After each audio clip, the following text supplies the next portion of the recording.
drop a little famous name that always impresses everybody. Kurt Cobain, Nirvana. I'm going to say at least half the audience here looking around probably knows Kurt Cobain. So Kurt Cobain, in the liner notes in Euro, wrote about this band they had heard in London, and specifically the rhythm guitar.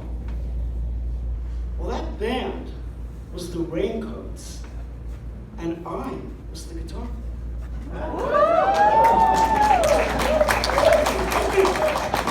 So the Raincoats were a kind of proto-punk band, a girl band out of the United Kingdom, and I was there going to school and I joined the Raincoats.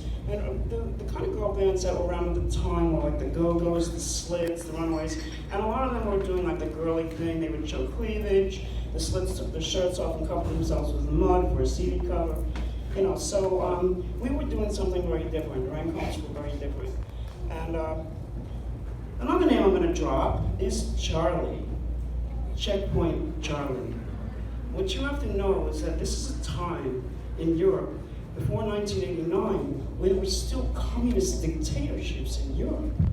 Well, someone in Poland, which was a communist country, had heard about the Raincoats and the Arts Underground, I have no idea how, and we were invited to perform at an international arts symposium in Warsaw. So we got our visas together, and we boarded the train with our guitars and amps and suitcases and everything. We get on the train, and somewhere around midnight, the train screeches to a halt, and we had arrived at the Berlin Alexanderplatz. This is Checkpoint Charlie. And everybody's told to get off the train, everybody, and this looming tower is like over the station with this floodlights that are going around and around and kept beaming down on you. And I just felt like I'm guilty. I really wasn't guilty for anything. I just the feeling that you got. I didn't have any contraband. I wasn't even used to get any drugs yet. So, they're like, what are they looking for? They start ransacking the guitar cases and everything. They were looking for books, magazines, postcards, cassettes, anything that would indicate a Western influence that they did not want going to the Eastern Bloc. So they confiscated all. Told us to get back on the train, we bumped along, and we all got to Warsaw by the morning, and we were met at the train by an ambassador, came to pick us up in a van. She piled us up into the van, and when we arrived at the theater, this theater was like legit.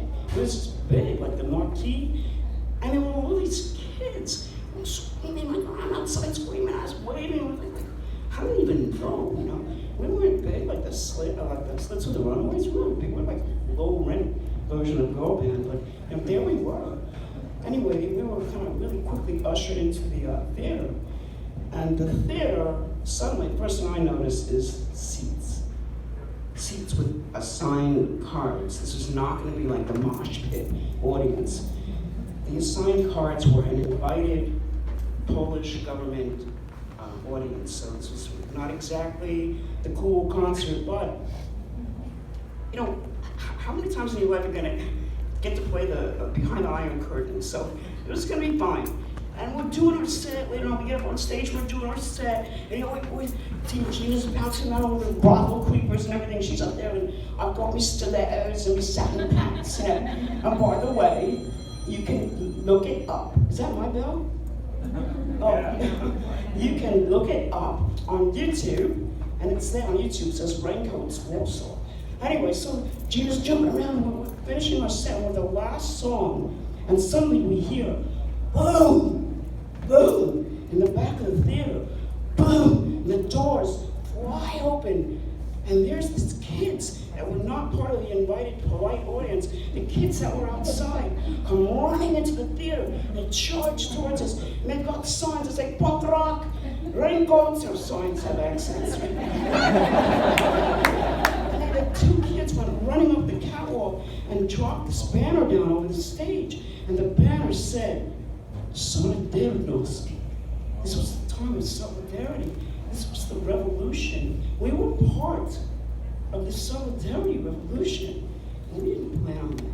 And we were also part of the feminist revolution. And we didn't know that either at the time. Well, anyway, at that moment, the security guards rose up and got it. And they rose up and pushed everybody, including the invited guests, outside. And we got off the stage and we went outside to join the fans, fans. And everybody's running, they loved us.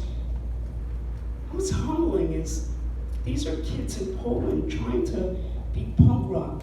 And the most that they could do was they could take their state-issued council eyeglasses and dangle safety pins from them. That's just humbling. So here we were part of a revolution and part of two revolutions of feminism. So what I have to say is, next time you go into a coffee shop that's maybe unionizing, or you go to a gay bar and toast your partner, you're part of a revolution.